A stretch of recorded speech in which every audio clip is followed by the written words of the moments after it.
नमस्कार, रामात maths classes में आपका एक बार फिर स्वागत है। पिछले वीडियो में हमने लघुत्तम समापवर्त्य और महत्तम समापवर्त्य के बारे में बहुत ही सरलता से सीखा था। साथ ही लघुत्तम समापवर्त्य हम कौन कौन सी विधियों के द्वारा ज्ञात कर सकते हैं, वो सारी विधियां हमने बहुत ही सरल भाषा में और बिल्कुल सरल तरीके से मैंने आपको सारी विधियां सिखाई थी। साथ ही महत्तम समापवर्त्य ज्ञात करने की भी हमने सारी विधियाँ देखी थी। किस तरह से अपवर्तक क्या होते हैं या अपवर्त्य क्या होते हैं, उनको भी हमने बहुत ही पारिभाषिक जो शब्द थे उनको हमने बहुत ही सरल तरीके से सीखा है, क्योंकि कंपटीशन एग्जाम में हमें बहुत ही गहनता से हर जानकारी होनी बहुत ही आवश्यक है। तो जो साथी पहली बार इस चैनल के साथ जुड़े हैं या इस वीडियो को पहली बार देख रहे हैं, तो सबसे पहले तो मैं उनसे आग्रह करूंगा कि आप इस चैनल को एक बार सब्सक्राइब कर दीजिए। साथ ही जो बेल आइकन है आप उसको भी प्रेस कर दीजिए, ताकि आप इससे रीड से संबंधित जो कंटिन्यू वीडियो बन रहे हैं उनसे आप कहीं भी वंचित नहीं होंगे। साथ ही अगर आपको वीडियो अच्छा लगे तो आप लाइक जरूर करें और अपने साथियों के साथ शेयर भी करें, ताकि उनको भी इसका बेनिफिट मिल सकते हैं। तो पिछले वीडियो में हमने जो विधियाँ सीखी थी उसके अंतर्गत एक जो छोटा सा बिंदु जो है वो रह गया था। तो वैसे तो मैं सोच रहा था उसी के साथ ही जोड़ लें कि बहुत ही बड़ा वीडियो बन रहा था। आप भी जानते हैं कि हमेशा से मेरी यही मंशा रहती है कि इतना वीडियो उतना ही बड़ा बने जितना आप समय दे सकते हैं, क्योंकि कंपटीशन एग्जाम की जब तैयारी करते हैं तो मुझे मालूम है कि हमारे पास अधिकांश समय वेस्ट करने के लिए नहीं होता है। तो बहुत ही उपयोगी जो जितना ही समय मैं आपको लिए दे सकता हूँ उतना ही मैं समय देता हूँ। अनावश्यक न तो वीडियो को मैं बड़ा बनाता हूँ और न उसको बनाने की कभी कोशिश करता हूँ। तो कुछ उसमें जो रह गया था तो उसको हम इस वीडियो में पूरा करेंगे। इस वीडियो में अपन जो है जो महत्तम समापवर्त्य और लघुत्तम समापवर्त्य आपस में क्या संबंध है, या किस तरह से जो इनके जो कंपटीशन में जो प्रश्न आते हैं उन प्रश्नों को कैसे हल करते हैं, उन प्रश्नों पर अपन विशेष रूप से इसमें चर्चा करेंगे। तो साथ ही आपसे निवेदन और कर दूं कि आप कॉपी और पेन लेकर जरूर बैठे, क्योंकि आपको बहुत कुछ ऐसा इसमें सीखने को मिलेगा जिसे आपको भी लगेगा कि इसे नोट करना चाहिए, ताकि जब आप दोहरान करेंगे तो उस समय आपको कहीं भी दिक्कत नहीं होगी और आप अच्छे से रिवाइज कर सकते हैं। कोई भी चीज़ अगर आप भूल गए हो तो उसको आप जल्दी से देखकर उसको अपन जहन में वापस उतार सकते हैं। तो जो साथी पिछले वीडियो को देखने से चूक गए तो उसका लिंक भी मैं डिस्क्रिप्शन में दे दूंगा, तो आप उस वीडियो को एक बार जरूर देखें, ताकि आज का जो वीडियो होगा वो आपको बहुत ही बेहतर तरीके से समझ में आ पाएगा। क्योंकि आज की वीडियो में हम चर्चा करने वाले हैं किस तरह से भिन्न जो संख्या है उनका महत्तम समापवर्त्य लघुत्तम समापवर्त्य कैसे ज्ञात करते हैं, या जो बीजीय व्यंजक जो है, क्योंकि कंपटीशन एग्जाम में इसी तरह के प्रश्न अधिकांशतः ज़्यादा दिखाई देते हैं, तो हम उस पर भी छोटी सी चर्चा जरूर करेंगे। तो आइए बिना समय गंवाए शुरू करते हैं आज का वीडियो।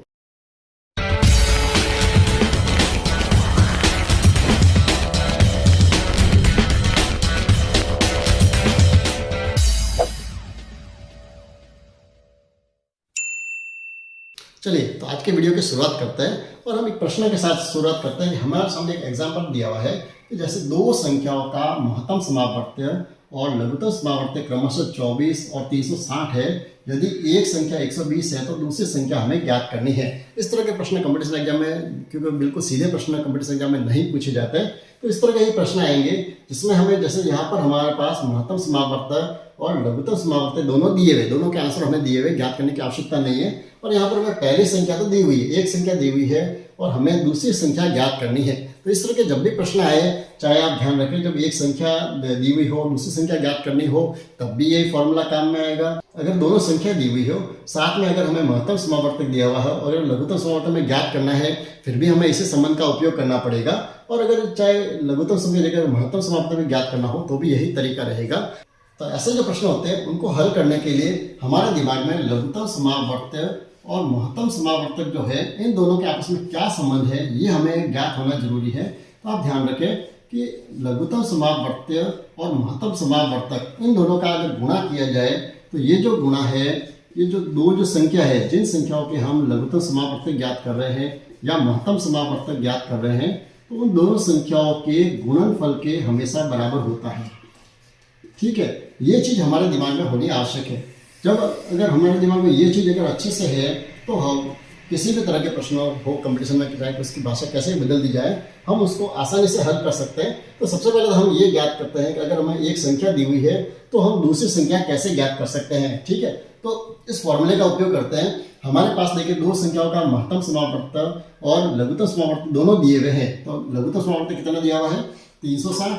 तो यहाँ हम लिख देंगे 360 गुणा महत्तम समापवर्त्य कितना दिया हुआ है, इन दोनों का 24। तो इन दोनों का जो गुणा है वो दोनों संख्याओं के गुणनफल के बराबर होता है। यहाँ पर हमारे पास दोनों संख्या तो नहीं है, एक संख्या दी हुई है, तो हम एक संख्या तो लिख देंगे कितनी, 120, और दूसरी संख्या हमें अज्ञात है, उसकी जगह हम क्या लिख देते हैं, x। ठीक है, बाकी बहुत ही सिंपल सा प्रश्न है, यहाँ पक्षांतर कर दीजिए, x का हमें मान ज्ञात हो जाएगा। यहाँ पर क्या है, आप चाहे तो इन दोनों का गुणा करें, लेकिन इनका गुणा करेंगे तो आपके जो प्रश्न है वो थोड़ा और ज़्यादा बड़ा हो जाएगा और हमारा समय ज़्यादा वेस्ट होगा। ठीक है, तो अधिकांश ऐसा कोशिश करें कि हम इनको गुणा न करना पड़े। हम इसको यहीं पर इसको सरल कर देते हैं। 0 से 0 कट कर दिया, 12 का पारा है तो 12 एकम 12, 12 3 कितने हो गए 36। ठीक है, अब 3 और 24 का गुणा कर दीजिए, 24 3 कितने हो गए 72। तो यहाँ पर हमें x की वैल्यू मिल गई है, कितनी मिल गई है 72। x को मैंने क्या सोचा था, दूसरी संख्या थी। ठीक है, एक संख्या तो दी हुई थी, तो दूसरी संख्या जो है वो हमें आसानी से ज्ञात हो जाएगी कि दूसरी संख्या कौन सी है 72। तो कंपटीशन एग्जाम में इस तरह के प्रश्न अधिकांश पूछे जाते हैं। तो दूसरा एग्जाम्पल की तरफ बढ़ते हैं। हमारे सामने एक प्रश्न है कि यदि दो संख्याओं 36 और 48 का महत्तम समापवर्ती 12 है तो उनका लघुत्तम समापवर्ती ज्ञात कीजिए। ठीक है, इस तरह के जो प्रश्न आते हैं उन प्रश्नों में भी हमें इसी संबंध का उपयोग करना होता है। यानी ध्यान रखें, अगर हमें एक संख्या दी हुई है, दूसरी संख्या ज्ञात करनी है, तब भी हमारा यही फॉर्मूला काम करेगा। अगर हमें किसी का लघुत्तम समापवर्ती ज्ञात करना है तो भी हम इस फॉर्मूले का उपयोग करके ज्ञात कर सकते हैं। या अगर यहाँ पर महत्तम समापवर्ती की जगह लघुत्तम समापवर्ती के आंसर दिए हुए हो और अगर महत्तम समापवर्ती में ज्ञात करना हो तो भी यही तरीका रहेगा। तो अपन दोनों ही प्रश्न नहीं लेंगे क्योंकि अनावश्यक वीडियो बड़ा नहीं बनाएंगे। हम एक एग्जाम्पल के द्वारा इसको समझने की कोशिश करते हैं कि हम कैसे ज्ञात कर सकते हैं। अगर हमारे पास जैसे दोनों संख्याएं अगर दी हुई हो, जैसे 36 और 48 दोनों दिए हुए हैं, तो अगर हमें क्या ज्ञात करना है, इनका लघुत्तम समापवर्ती ज्ञात करना है, तो हम बिल्कुल सिंपल विधि से भी इन दोनों का ज्ञात कर सकते हैं। जैसे हमने पिछले वीडियो में देखा था कि हम 36 और 48 का अगर लघुत्तम समापवर्ती अविभाज्य गुणनखंड विधि द्वारा या अपवर्त्य विधि द्वारा, किसी भी विधि द्वारा आप या संक्षिप्त विधि द्वारा करें तो भी हम लघुत्तम समापवर्ती डायरेक्ट ज्ञात कर सकते हैं, लेकिन फिर भी उसमें समय लगेगा। इसमें आपका समय ज़्यादा बहुत ही कम लगेगा। अब इसको कैसे करेंगे, देखिए लघुत्तम समापवर्ती यहाँ नहीं दिया हुआ है, उसकी जगह हम लिख देते हैं x। ठीक है, इसके बाद महत्तम समापवर्ती कितना दिया हुआ है दोनों संख्याओं का 12, तो यहाँ लिख दिया हमने 12। अब यहाँ पर हमें क्या करना है, दोनों संख्याओं का गुणा कर दीजिए। ये दोनों जो संख्या है वो है 36 गुणा 48। ठीक है, अब यहाँ पे इनका गुणा अपन नहीं करेंगे, सबसे पहले हम पक्षांतर करेंगे ताकि हो सके कि हमारा प्रश्न यहीं से सरल हो जाए और हमें अनावश्यक गुणा करना नहीं पड़े। अब यहाँ पर गुणा 12 जो गुणा में है वो कहाँ चले जाएंगे, पक्षांतर जब करेंगे तो ये चले जाएगा भाग में। ठीक है, अब इसको आप सरल कर दीजिए। 12 एकम 12, 12 3 36, 12 का पारा मुझे सीधे ही दिख रहा है तो मैं सीधा भी इसको सिंपल तरीके से हल कर सकता हूँ। अब यहाँ पर हमें क्या करना है, इस 3 और 48 का गुणा कर दीजिए। ये 48, ये 3, बहुत ही सिंपल सा गुणा है। कितना 8 3 24, हासिल कितने हो गए 2, 3 4 12, 12 और 2 कितने हो गए 14। यानी इसका आंसर आ गया है 144। यानी हमारे चुटकियों में ही हम इसका आंसर ज्ञात कर सकते हैं। तो हमें अनावश्यक 36 और 48 का किसी भी विधि से लघुत्तम समापवर्ती ज्ञात करने की जरूरत नहीं पड़ेगी।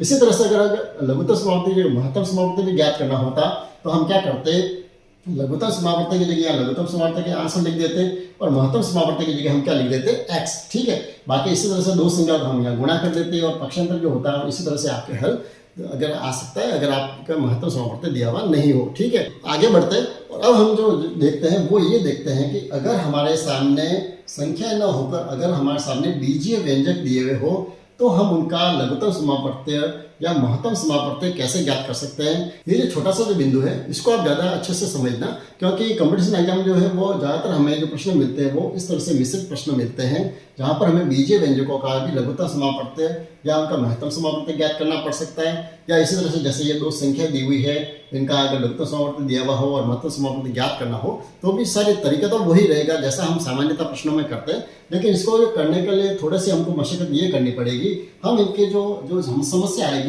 वो हमें क्या आएगी, पहला जो पद दिया वो दिया हुआ है 18 x की घात 2, y की घात 3 और z की घात 2। ठीक है, और दूसरा जो दिया हुआ है वो पद ये दिया हुआ है 30 x की घात 3, y की घात 2 और z की घात 2। ठीक है, तो पहला काम तो हमें क्या करना है, इसके हम वही इनके क्या करना है, गुणनखंड हमें ज्ञात करने। अब गुणनखंड हम कैसे करेंगे, तो सबसे पहले तो हम क्या करेंगे, जैसे 18 है तो 18 के तो हम अविभाज्य गुणनखंड करेंगे जैसे हमने पहले भी किया हुआ है। बहुत ही सिंपल सा काम है, इसमें 2 का भाग दे दिया कितनी बार, 9 बार, 9 में वापस 3 का भाग दे दिया 3 बार, 3 में 3 का भाग दे दिया कितनी बार, 1 बार। तो 18 के तो जो हमें अविभाज्य गुणनखंड मिले वो क्या मिले हैं, 2 गुणा 3 गुणा 3। ठीक है, ये काम तो हमने कर दिया 18 के लिए। ऐसा कैसा हमें 30 के लिए भी अविभाज्य गुणनखंड हम कर देते हैं। तो बहुत ही सिंपल है, 30 में किसका भाग दिया, 2 का भाग कितनी बार जाएगा, 15 बार। 15 में 2 का भाग पूरा नहीं जा सकता, 3 का भाग दिया कितनी बार, 5 बार, और 5 में 5 का भाग दे दिया 1 बार। ठीक है, तो 30 के जो अविभाज्य गुणनखंड मिले वो मिले हमें 2 गुणा 3 गुणा 5। ठीक है, ये तो हमारा काम हो गया कहाँ तक, हमें 18 और 30 के तो अभाज्य गुणनखंड कर दिए। तो यहाँ से तो हम इनका तो हम लघुत्तम समापवर्ती या महत्तम समापवर्ती बहुत सिंपल तरीके से कर सकते हैं। लेकिन समस्या आती है कि आगे जो ये जो चर पद जो दिए हुए हैं उनको हम कैसे ज्ञात करें। ठीक है, तो अब हमें क्या करना है, ये तो हमने अभाज्य गुणनखंड कर दिया 18 30 के। अब हमें इनके भी इनके गुणनखंडों के रूप में लिखना है। जैसे x की घात 2 है, इसका अर्थ क्या होगा, इनके गुणनखंड तो सिंपल से ही है, x गुना x। बस x अगर 2 बार अगर गुणा करेंगे तो हमें x की घात 2 मिल जाएगा। इसी तरह y की घात 3 का अर्थ क्या हुआ, y गुना y। ठीक है, और इसी तरह z की घात 2 का अर्थ हुआ z गुना 2 z। इसी तरह से यहाँ पर भी देखें तो सबसे पहले क्या है, x की घात 3, तो x गुना x। इसके बाद y कितनी बार है, y की घात 2 है तो y गुना y हो गया। और z जो है, z की भी घात कितनी दी हुई है, 2, अर्थात हो गया यहाँ पर भी z गुना z। ठीक है, ये तो हो गए इनके गुणनखंड। अब हमें क्या करना है, सबसे पहले काम हम इनका क्या करते हैं, महत्तम समापवर्ती ज्ञात करते हैं। ठीक है, तो हमने पिछले वीडियो में देखा था, वापस मैं दोहरान कर रहा हूँ, फिर भी देखो हर बार मैं ये कहता हूँ कि अगर आपको कोई भी चीज़ अगर अच्छे से समझ में नहीं आती है, आपको कहीं भी ऐसा कन्फ्यूजन रहता है छोटा सा भी, तो आप कमेंट्स में जरूर लिखें, ताकि नेक्स्ट जब भी वीडियो होगा तो आपकी छोटी से छोटी समस्या को भी मैं उसमें सॉल्व करने की पूरी कोशिश करता हूँ। देखिए, आप कहीं भी अगर संकोच रखेंगे तो ये बहुत ही जरूरी होता है, उस शंका समाधान करना बहुत आवश्यक होता है, क्योंकि अगर शंका समाधान आप नहीं करोगे तो आपकी छोटी सी जो ये भूल होगी वो आपको कॉम्पिटिशन एग्जाम में कई बार बड़ी मुश्किल में हमें डाल देती है। तो हमें हर छोटी सी चीज़ को भी अच्छे से समझना है। अब यहाँ पर हमें क्या करना है, इन दोनों का महत्तम समापवर्ती करना है। तो महत्तम समापवर्ती के लिए हम क्या करते हैं कि हमें इनके कॉमन जो गुणनखंड है उनको हम केवल इसमें से हम चयन करेंगे। तो बहुत ही सिंपल सा तरीका क्या है, जैसे देखिए 2 दोनों का ही गुणनखंड है तो 2 इसका उभयनिष्ठ हो गया। इसी तरह से देखिए 3 दोनों में ही उभयनिष्ठ है, 3 भी आ गया। इसके बाद में 3 और 5 नहीं है। अब देखिए x को भी कॉमन इसी तरह से लीजिए, x दोनों में कॉमन है तो x आ गया, एक बार और x कॉमन है तो एक बार और x आ गया। ठीक है, इसी तरह से हम y को देखें तो y जो कॉमन कितनी बार आ रहा है, एक बार y आ गया, एक बार और कॉमन है, दोनों में ही उभयनिष्ठ है तो एक बार हमने और ले लिया कॉमन। इसी तरह से y देखिए ये नहीं है। इसके बाद में z को देखा तो z जो है वो भी 2 बार यहाँ कॉमन आ रहे, तो हमने z गुना z। इनका महत्तम समापवर्ती करना तो बहुत ही सिंपल है। हम इनका क्या कर देंगे, 3 दूनी 6 हो गए, x की घात कितनी हो गई 2, y की घात भी 2 और z की घात भी 2। ठीक है, तो ये हमारा आ जाएगा महत्तम समापवर्ती। अब अगर हमें इन्हीं दोनों संख्याओं का अगर लघुत्तम समापवर्ती ज्ञात करना हो, ठीक है, तो अब हमें क्या करना है, जैसा हमने पिछले वीडियो में देखा था, हम घातों को देखकर ही सीधे इनके महत्तम समापवर्ती या इनका लघुत्तम समापवर्ती ज्ञात कर सकते हैं। तो यही काम हमें यहाँ पर भी करना है। यहाँ पर हमने क्या किया, देखिए जब हमें महत्तम समापवर्ती ज्ञात करना हो तब तो हमें इनकी न्यूनतम घात लिखनी होती है। ये आप ध्यान रखें, क्या लिखना है, हमें इनकी न्यूनतम घात लिखनी होती है। लेकिन वो न्यूनतम घात किनकी लिखनी है, जो हमारे दोनों में ही उभयनिष्ठ होना भी आवश्यक है। ठीक है, तो दोनों उभयनिष्ठ गुणनखंड जो है उसमें से आपको न्यूनतम घात देख के लिखेंगे तो हमारा महत्तम समापवर्ती का आंसर आएगा। और लघुत्तम समापवर्ती में आंसर कैसे आएगा, हमें जो जितने भी इसके गुणनखंड है उनकी हमें अधिकतम घात लिखनी है। उनकी घात जो लिखेंगे वो कैसे लिखेंगे, हम अधिकतम। लेकिन इसमें महत्तम समापवर्ती दोनों में फर्क ये है कि महत्तम समापवर्ती तक आप केवल जो उभयनिष्ठ गुणनखंड होते हैं केवल उनकी ही घातों को हम देखते हैं। लेकिन लघुत्तम समापवर्ती में हमें जितने भी गुणनखंड है सबकी आपको अधिकतम घात देखनी है। चलिए, तो इसकी तरफ वापस बढ़ते हैं हम प्रश्नों को। तो पहले तो क्या करते हैं, हम इनके गुणनखंड एक बार पुनः लिख देते हैं जैसा हमने पहले किया था। तो क्या आएगा इसके, तो 2 गुना 3 गुना 3। उसके बाद में हमें x की घात 2 ऐसे ही रहने देते हैं, गुणनखंड अलग से लिखने की जरूरत नहीं है। y की घात भी 2, y की घात 3 और z की घात 2। ठीक है, और इसमें जो इसके गुणनखंड थे वो क्या थे, 2 गुना 3 गुना 5। इसके साथ ही x की घात कितनी है 3, y की घात है यहाँ पर 2 और z की घात है यहाँ पर 2। ठीक है, अब हमें यहाँ पर क्या करना है, इनको विस्तार से लिखने की आवश्यकता नहीं, क्योंकि घातें तो हमें यहीं से दिखाई दे रही है। अब हमें लघुत्तम समापवर्ती में क्या करना है, जैसा मैंने अभी भी कहा है, पिछले वीडियो में भी कहा है, तो सबसे पहले तो हमें अंकों को जो अभाज्य संख्या जो इनको आप देखिए, जैसे 2 जो है, इस 2 की घात इसमें कितनी है 1, इसमें भी 2 की घात कितनी है 1, तो अधिकतम जो 2 की घात है वो कितनी है 1। ठीक है, ये लिख दी। उसके बाद हम देखते हैं 3 को, तो 3 इसमें कितनी बार है 2 बार, और इसमें कितनी बार है अधिकतम 1 बार, यानी हाईएस्ट जो हमें 3 की घात मिली वो कितनी मिली है 3 की घात 2। तो ये हमने लिख दी 3 की घात 2। अब हम आगे बढ़े तो देखिए यहाँ पर हमें 5 भी एक दिखाई दे रहा है, तो अगर ये महत्तम समाप्त प्रत्यय होता तो ये 5 हमारा गुणनखंड यहाँ नहीं आता, यही फर्क है। इसलिए महत्तम समाप्त प्रत्यय में हम घातों वाला ये करने की कोशिश नहीं करते, उसमें कहीं चूकने की संभावना रहती है। तो आप इसको बस अधिकतम कैसे करें, हम यहाँ पर 5 की अधिकतम घात कितनी है, केवल 1 है, तो हमको यहाँ पर एक बार जरूर इसको उपयोग लेना पड़ेगा, ठीक है।